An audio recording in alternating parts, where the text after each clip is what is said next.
Good day and welcome to HTMi's podcast.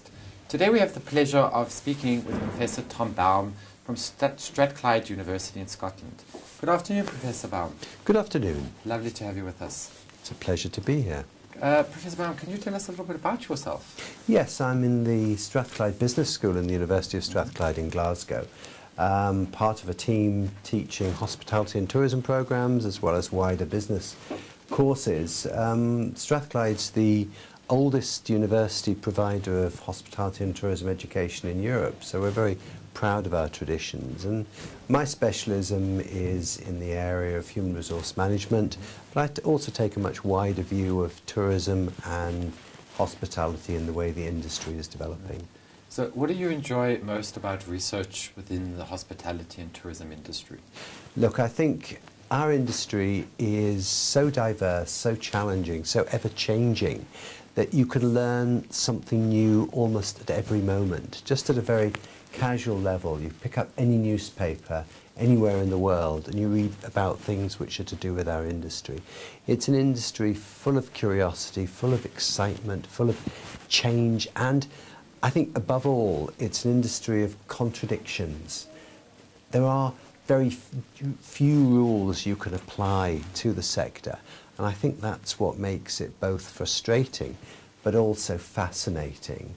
And so I think the opportunities for doing interesting research, for doing such diverse and varied research are there, and they just constantly fascinate me. I always think back to career choices when I was much younger and think that I could have gone in a direction which would have led me into a much calmer waters for research. But I'm so thankful whenever I think about it that I ended up in hospitality and tourism, because I think it's just fascinating.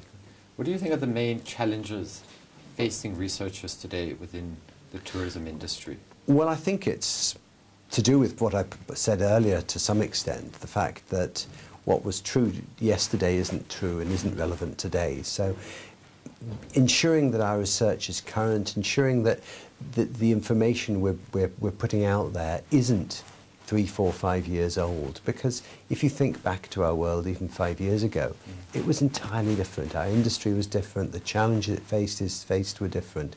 So information that we might have generated 3, 4 years ago is of no value today. I also think we have, as researchers, we face challenges within our own industry. We have an industry which is very much operationally focused, and to actually persuade them that research is of value, that what we do as researchers has value to their lives and to their work is a real big ask. And as a result of that, persuading them often to participate and to give us access that we need for our research, both for our students and for ourselves, is difficult. We need to somehow work with industry to create a culture change which will allow us to do the sort of research which ultimately benefits their lives as well. You mentioned something interesting earlier, that research is learning. And today when people think of research, they think mainly schools, universities, academics.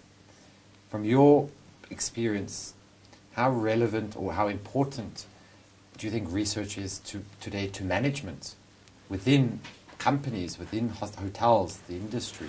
Well, look, our industry is incredibly information rich, and I think so many of our managers don't either necessarily appreciate the wealth of information about their businesses that's available to them, and even if they do, they don't have the time and not necessarily, and perhaps neither the skills to interpret that information. It is relevant. I mean, just the data, the statistics that information systems now generate about everyday operational, the everyday operational reality is something which I don't think we're very good at as an industry in utilising.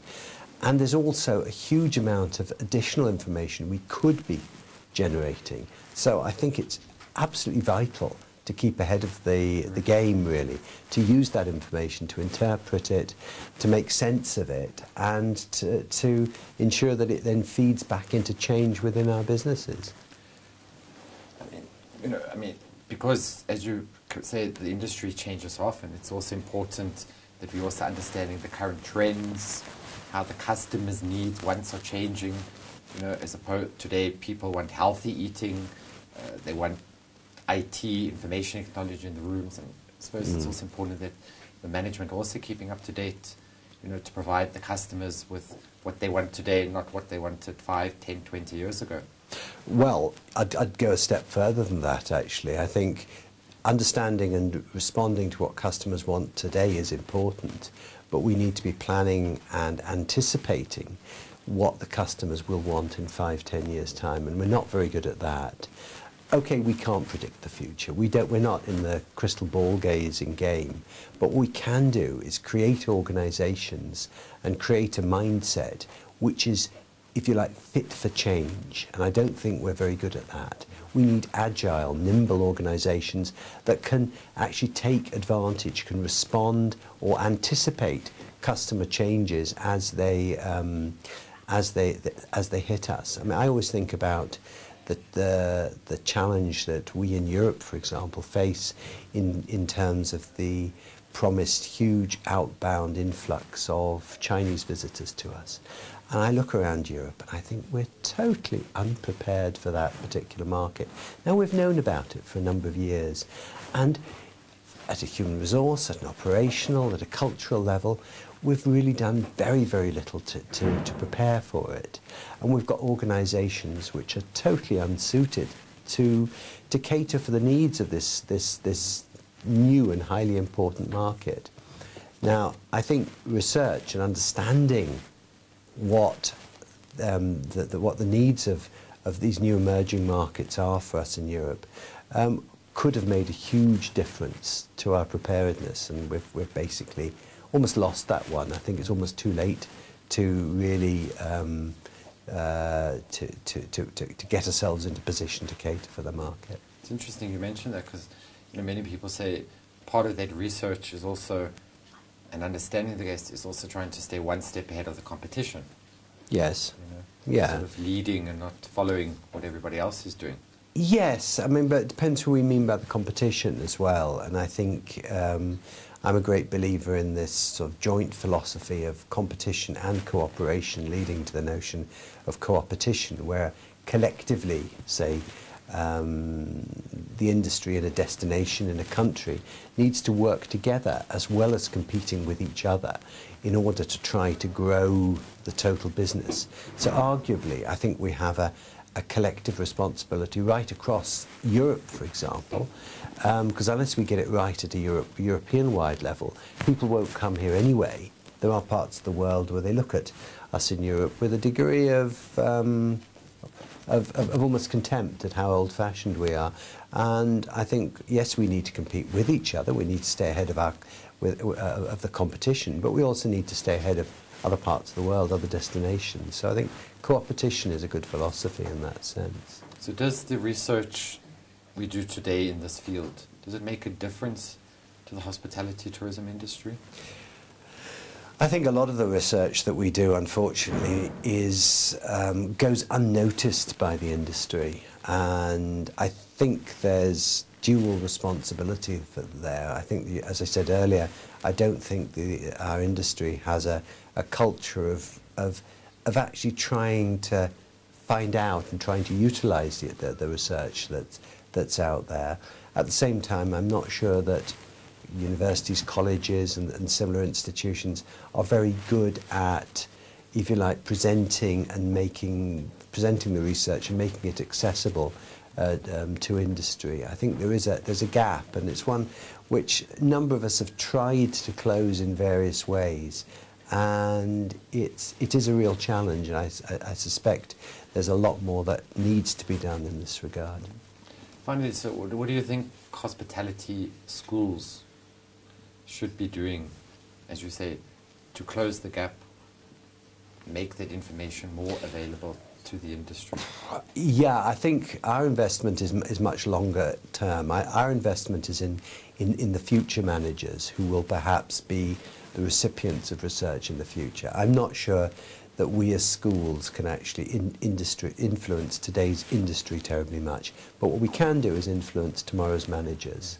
So we need to create managers who are naturally curious, who are research orientated, not necessarily in the academic sense, but who are curious, who are asking questions, who are challenging assumptions.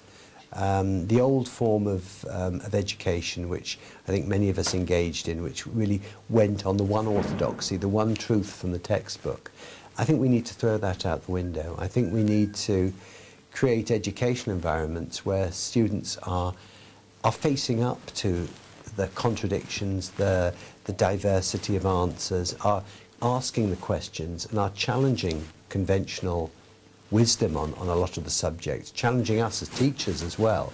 I think that's vital, because then in the future these are the managers who will go out into the industry, and they hopefully will be much more receptive to ideas of research and ideas of constant learning from research which is available to them.